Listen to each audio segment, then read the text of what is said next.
dia! Morena! Não sabia que você tava Né? morena! Adorei! Quarentena! Tá mantendo suspense no Instagram, né? Porque eu não te vi morena, não. Foi, não postei ainda nenhuma foto assim, não. Mas eu postei hoje, pra falar a verdade. Ainda não vi, ainda não entrei. Dani, que felicidade ter você. Ah, felicidade maior, Rafa. Tu sabe que Quanto sou tua fã, tempo! né? Para. Quanto tempo, Dani. Verdade. Né? E aí, como é que você tá? Bem, né? Acho Na que a medida do gente. possível, né? Acho que todo mundo, né? Não tem muito o que tá fora, né? Desse momento que a gente tá vivendo. E Aham. eu acho que isso foi um dos pontos que me trouxe mais a estudar o que eu vou falar hoje, Eu ia falar isso. né? Como as pessoas estão. Eu tenho ouvido muito falar disso, sabe, Dani? Mas não no sentido de das pessoas falando, de profissionais, mas de muita dúvida sobre esse tema. É engraçado, né? Exatamente. E no momento muito oportuno para a gente falar disso, para a gente levantar essa bandeira. E, obviamente, ninguém melhor do que você para estar aqui. Então, eu queria muito te Ah, agradecer por você estar disponibilizando o seu tempo nesse sábado de sol e de calor, provavelmente, é que Recife só tem isso. com certeza.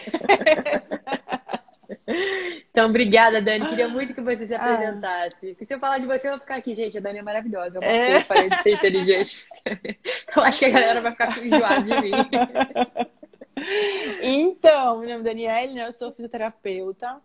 E o engraçado de eu falar sobre respiração é que eu iniciei a minha profissão numa pós-graduação de pediatria de UTI neonatal. Então, eu Ah, passei que 2 legal. anos estagiando no IMIP, que é um hospital de referência aqui em Recife. E você trabalhar com respiração em quem não pode falar para você se está incomodando, se não está, se aqui está doendo, aqui não está, é muito delicado. E eu amava, mas a rotina da profissão me fez perceber que aquela não era para mim. E que bom que eu percebi isso antes, né? E aí, uma coisa, fui fazendo vários cursos, eu sou uma eterna aprendida, eu sou muito curiosa, eu gosto de aprender muito.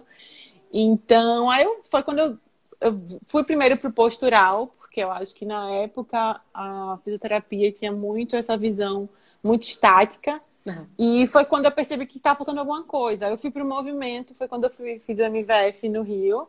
E Marquinhos, eu falo que é o meu grande mentor, né? Que acho que abriu as portas para o movimento no tratamento com meus pacientes. Enfim, eu fui fazendo coisas e coisas. Quando cheguei, estava você na oficina FBA, que foi um outro curso que me abriu, né? Eu acho que para muitas possibilidades, né, na fisioterapia.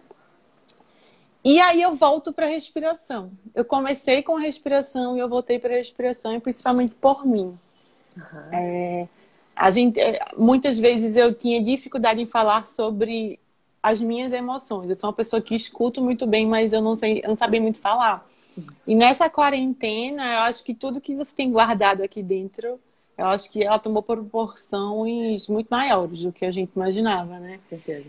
E eu acho que eu acho não, eu posso falar com certeza que a respiração tem me ajudado, porque isso é um processo, é uma Aham. continuidade, eu acho que e eu poder falar sobre isso, eu acho que eu espero poder ajudar Com outras certeza. pessoas a entenderem o valor da respiração, né? Com certeza. E é um assunto muito amplo no sentido de que se você for olhar principalmente para técnicas, pode me corrigir se estiver errado, Dani.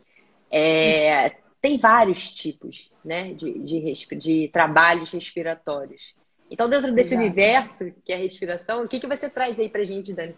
Para esclarecer, para nos ajudar, assim como você foi ajudada, né? A intenção aqui é isso. O que que É. você diz pra gente?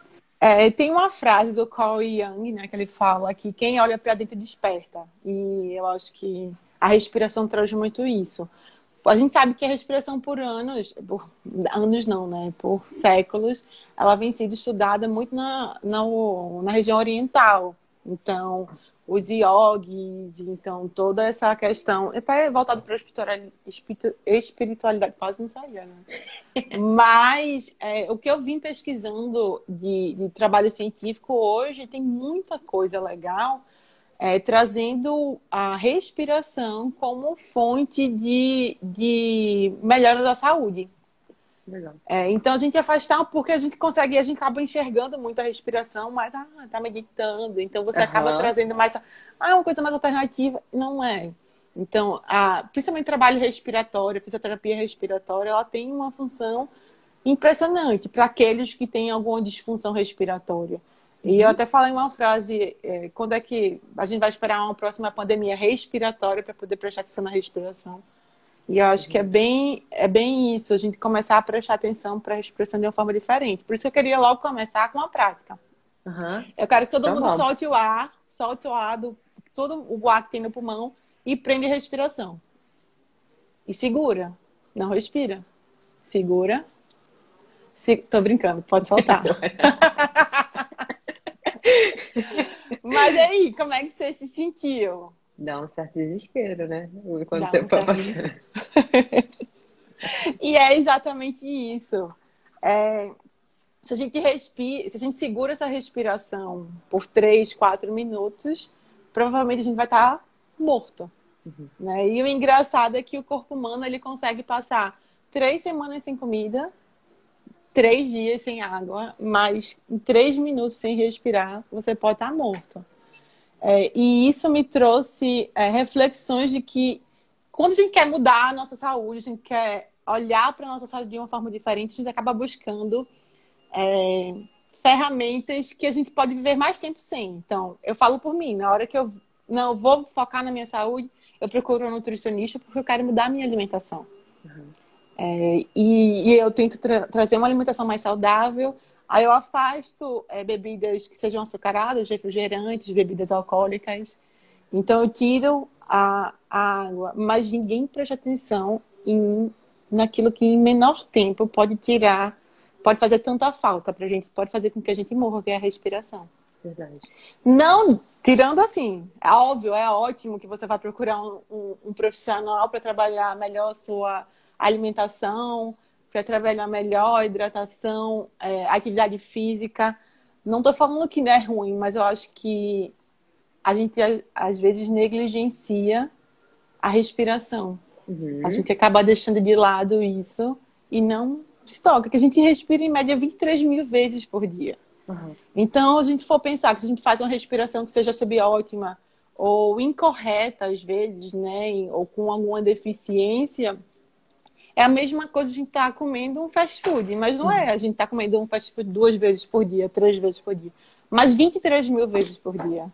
Ô, Dani, São 23 mil respirações por dia, né? é bastante. E como é que eu sei? Existe, todo mundo deveria prestar atenção ou o corpo dá algum alerta? Porque quando você usou o exemplo, por exemplo, da nutrição, você sente às vezes no corpo ou por uma insatisfação, né? E no caso da Exato. respiração, o corpo dá algum alerta que eu preciso dar uma olhada nisso? Dá inúmeros. Inúmeros. Sendo que aí vem o autoconhecimento. Vem a gente aprender a entender os nossos próprios limites, a ouvir o nosso corpo. E eu acho que isso acaba entrando em todas as áreas da nossa vida, mas a respiração ela precisa ser mais específica. Então você precisa estar conectado com você mesmo para poder entender como é que é. Até porque a respiração e a emoção e o nosso, né, padrão de personalidade, ele está muito intrínseco. Se você pensa, você está com a raiva, o que é que Uhum. você faz?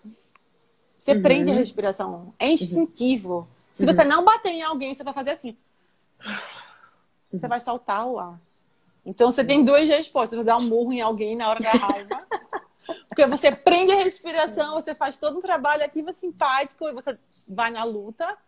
Ou você respira e faz, não vale a pena. Né? Então você solta o ar e você restabelece o sistema. Então você começar a aprender mais sobre si mesmo faz a diferença na hora de você perceber como é que está essa sua respiração. Né? Eu Legal. tive até uma paciente ontem que eu estava falando sobre isso, que ela está com enxaqueca crônica e ela me falou assim, não, eu comecei a entender, a ouvir meus limites. Ela trabalha em hospital, então a carga está muito pesada e ela me falou, quando a crise vem, eu me afasto um pouquinho, respiro, vou comer, nem falou respira porque não, por mais que ela trabalhasse, ela nem pensou em respirar, mas ela falou, eu paro, eu como alguma coisa e saiu daquele ambiente. Uhum. Mas ela não respirou. Então, é uma coisinha, sabe? Um espacinho para respirar. Não estou Uhum. falando que você tem que respirar uma respiração diafragma lenta e profunda durante todo o dia, porque você vai, né? Não é isso. Mas você prestar atenção em algum momento do seu dia, abrir um espaço no seu dia para respirar, eu acho que é essa que faz a diferença. Quanto mais você faz a prática e você treina isso, mais o seu corpo ele vai estar preparado para as situações que ocorrer. Porque o que acontece é que a gente tem uma capacidade pulmonar de quase 6 litros, né? É claro que a gente não respira tudo isso. Mas se a gente for pensar ó, no nosso dia a dia, corrido, estressante, a gente acaba respirando o quê? Uns 300 Ah, eu que diga, porque meu ml. relógio fica o tempo inteiro assim, respire.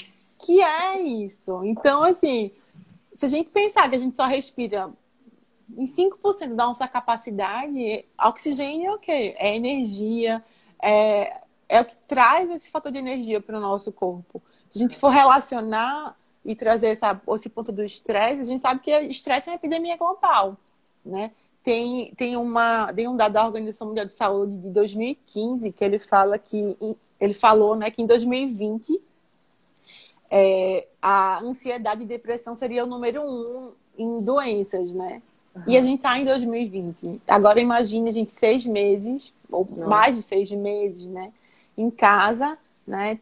Todos nós começamos a sentir mentalmente e fisicamente, né? Os efeitos dessa quarentena. Então, se a gente for pensar, o sistema de saúde ele não está preparado para uma pandemia mental. Não. Então, hoje, a gente enxergar que a gente pode ter autonomia, a gente poder entender que a gente pode se automonitorar, eu acho que isso é o que eu mais falo para os meus pacientes. Eu acho, é entregar a eles a autonomia do controle, no caso dos meus pacientes, da dor. Uhum. E eu sei que uma das ferramentas, por inúmeros trabalhos científicos que vem mostrando, que a respiração ela pode alterar e mudar a relação que você tem com a dor. Uhum. Mudar a relação que você tem com o estresse. Se a gente for pensar na fisiologia, né, do estresse, uma pessoa que experiencia o estresse, ela vai ter respostas fisiológicas e psicológicas no corpo. Se a gente for entender nessa fisiologia, o que acontece? A gente vai ter uma ativação do nosso sistema simpático. Sistema nervoso autônomo simpático, né? Então, é uma resposta de luta ou fuga, que foi até que eu falei atrás da raiva, né? Uhum. Então, se eu intensifico essa atividade, né, vai trazer condições e respostas no estresse físico e psicológico. Na hora que a gente ativa os recursos para o esforço físico, se a gente pensa que o sistema simpático é uma resposta de luta ou fuga, eu preciso aumentar o esforço físico. Então, vou aumentar a frequência cardíaca, aumentar a frequência respiratória, aumentar a minha pressão sanguínea, aumentar o fluxo de sangue para os músculos, porque eu preciso estar preparada se eu precisar correr. O fígado vai liberar mais glicose, as pupilas vão dilatar, então... e vai inibir, e vai... ao mesmo tempo, eu tenho uma inibição, que é do parasimpático, né? Que é uma resposta de descanso e digestão. Então, se você almoçou, parou, né? Não vai mais digerir, porque ele precisa enviar a energia para outro lugar. Uhum. Então, o nosso sistema simpático ele é vigilante. Ele está ali sempre em alerta para acelerar seu ritmo, olhando para as emergências que vai acontecer. Uhum. Em contraste, quando o parasimpático ele é ativado, a pessoa vai se encontrar no estado de repouso, né? Então, se a gente for pensar, se agora todo mundo for pensar que você está numa floresta lá, andando tranquilamente, e tem um leão na sua frente. Em segundos, o quê? Teu simpático vai estar aqui, ó. E agora? Você vai estar enxergando, entendendo como você vai sair daquele momento. Se você vai subir numa árvore, se você olha para o lado, eu posso correr, eu posso pular naquele rio. Então, o teu corpo todo se prepara para poder ter uma resposta àquele leão. Então, o medo vai tomar conta, mas não como sistema para deprimir, mas para aumentar a tua alerta para fugir. Uhum. Então, a gente entende que esse leão tá... Se a gente for pensar que a gente pode correr por 3 minutos de um leão, tá ok. Se a gente correr por 3 horas de um leão, a gente começou a correr por 3 meses, ou por 3 anos, ou por 30 anos. O que eu tô falando é que o sistema nervoso, ele vai esgotar. A gente vai ter um processo de esgotamento. Por quê?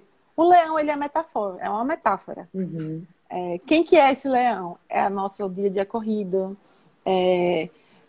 o chefe nervoso, é a conta para pagar. Eu tenho que educar meus filhos, para quem tem filho. Eu não tenho, é um sono que está alterado. Eu não estou tendo um descanso. É um estresse diário, é um estresse emocional. Então, a gente entender que essa sobrecarga desses leões, onde eu, num mundo ideal, eu teria um alinhamento do meu simpático e do meu parasimpático, onde o simpático vai estar lá, alerta, mas vai estar sentado na cadeira lá atrás. E o meu parasimpático, ele vai estar aqui, ó, me deixando mais calma. Não é a nossa realidade, né? Então, na hora que a gente traz isso, a gente enxerga como a gente é afetado, né, com esses dias corridos, estressantes, com trânsito, com... A gente pensa hoje que home office, nosso momento de descanso no home é varrer a casa, é lavar os pratos, é fazer almoço. Então, a gente mudou essa fase do... Porque a gente acaba enxergando descanso como ir se deitar, ou parar tudo que você está fazendo. Descanso não é isso. Descanso, às vezes, um lazer, você se hidratar bem, você estar com sua família, você dar um passeio, você dar uma caminhada só para poder olhar o mar. Então, é desse descanso que a gente não está tendo, ainda mais nesse momento que a gente está vivendo. Então, só tem o meu sistema simpático lá, ó, gritando, e ele vai esgotar, vai gerar uma sobrecarga. Então, quando a gente for pensar nisso, se ele prepara o nosso corpo para fugir e a gente tá correndo de leão o tempo todo, sendo que numa esteira, a gente não sai do lugar. Então, o leão tá aqui, ó, atrás de mim, meu corpo tá preparado para correr, mas o que é que eu tô fazendo? Eu penso muito num saldo de uma conta, né? A gente precisa equilibrar esse saldo. Se eu criar oportunidades para minha vida, para deixar esse meu saldo positivo, ter uma boa noite de sono, eu ter um momento para ter um espaço para respirar, ter uma respiração com intenção e estratégica. Então, ao momento que eu vou dando para o meu corpo esse saldo positivo, pode ser naquele momento que eu precisar que meu simpático esteja ativado, que eu precisar estar preparado para correr, eu vou conseguir equilibrar com o meu parasimpático mais rápido, porque eu já vou ter estratégia para poder tentar equilibrar esse meu organismo e devolver a homeostase do meu corpo. Entende? E isso me trouxe muito, porque eu também não fiquei muito bem nessa quarentena, né? Acho que eu fazia terapia, depois eu parei e foi quando eu enxerguei que eu precisava voltar. E eu tô com um profissional que essa psicóloga trabalha muito com respiração. Então, assim, foi muito alinhado ao que eu acredito que eu falo para os meus pacientes, assim, para as pessoas que estão próximas de mim. Então, eu precisei, nesse momento, treinar, ter um espaço para respirar, para eu poder entender como é que isso funcionava no meu organismo, né? Como é que o meu corpo, ele acaba se estabilizando na hora que eu paro e respiro. Ô, Dani, muitas pessoas têm, a maioria, né? Nós somos muito automáticos o dia inteiro. E isso no começo que você falou de a gente associar a respiração a algo espiritual, não tão espiritual, mas uma prática mais holística, como a yoga, né? A meditação. Para quem nunca fez, tá? Para quem não sabe, que não entende, tipo, eu vou parar, como é que eu vou fazer, Dani? Tô aqui, acelerada, eu paro e respiro. Como é que eu respiro? Respiro pelo nariz, então, respiro pela boca, tem alguma coisa assim? Tem. Muitos estudos trazem essa respiração diafragmática. Eu acho o nome muito limitado. É como se eu enxergasse que tem uma chave para a gente sair do domínio do sistema simpático. E essa chave é a respiração. O que acontece que ela está literalmente no nosso nariz, não embaixo dele. Então, na hora que a gente faz um trabalho respiratório, com a respiração profunda e lenta, usando o nosso diafragma, que o que acontece? Quando a gente inspira, o meu diafragma ele desce. Na hora que eu expiro, ele relaxa e sobe. Então, a prática da respiração diafragmática é a respiração, você inspirar pelo nariz, numa respiração lenta e profunda, e você expirar pela boca. Você inspira pelo nariz e expira pela boca.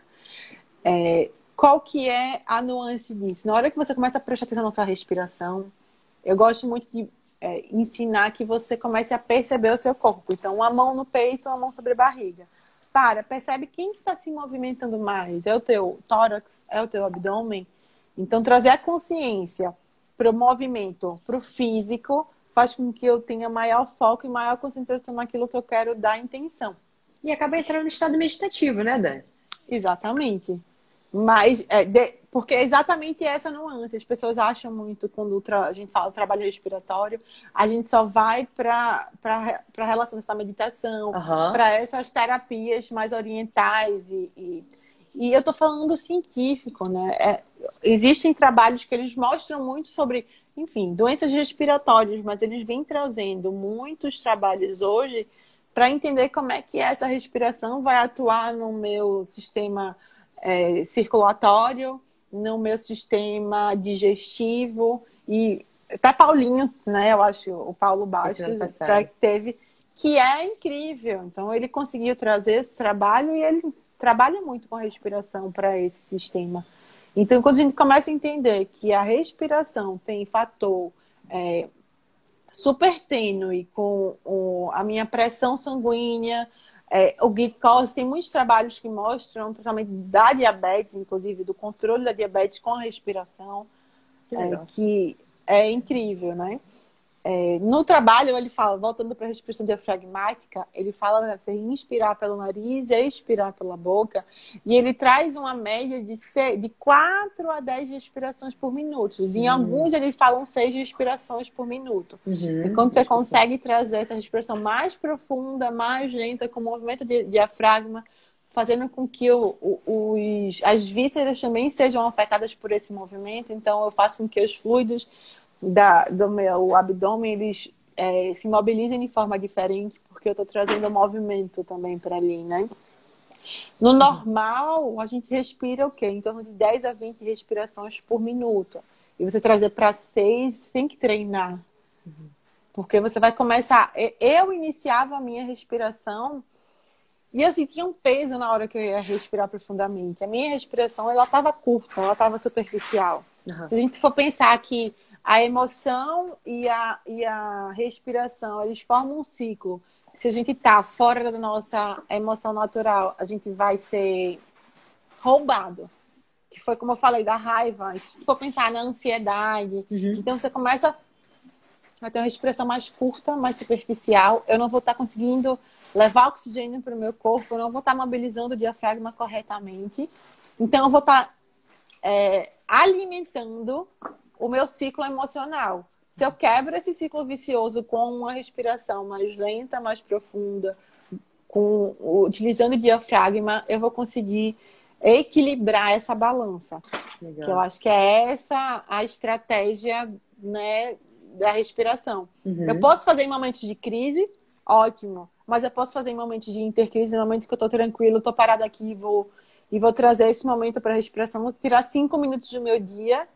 Será que vai fazer com que eu não tenha mais tempo para nada? Eu acho que você começar a enxergar a prioridade, mas enxergar a respiração como uma forma de te entregar mais saúde. A gente já tem ótimas ferramentas. Então, se fazer um bom trabalho de uma atividade física com um bom profissional, se trabalhar a sua alimentação com um bom nutricionista. E que tal agora você trazer também a respiração? Inclusive, na hora, quando a gente está falando, eu estou lendo muito, tem muito trabalho do mindfulness com a compulsão alimentar. Então, você parar um pouquinho, porque a gente está todo corrido. Então, a gente come rápido e tudo. Então, na hora que a gente traz esse trabalho, eu acho que é mais um saldo positivo para equilibrar essa balança. Perfeito. Tem uma pergunta aqui, Dani, do Pedro Miranda. Ele perguntou se tem diferença significativa entre o tempo da inspiração e da expiração sobre os benefícios, ou é apenas uma forma de elevar a atenção e progredir? São várias técnicas, né? Essa foi uma das técnicas que tem. Então, existem técnicas de trabalho que você traz um tempo mais longo para a expiração. Então, tem uma técnica que é muito conhecida, que é, se eu não me engano, é 4, 6, 8. Você inspira 4, mantém 6 segundos e expira em 8. Então, existem várias técnicas, né, respiratórias com objetivos diferentes.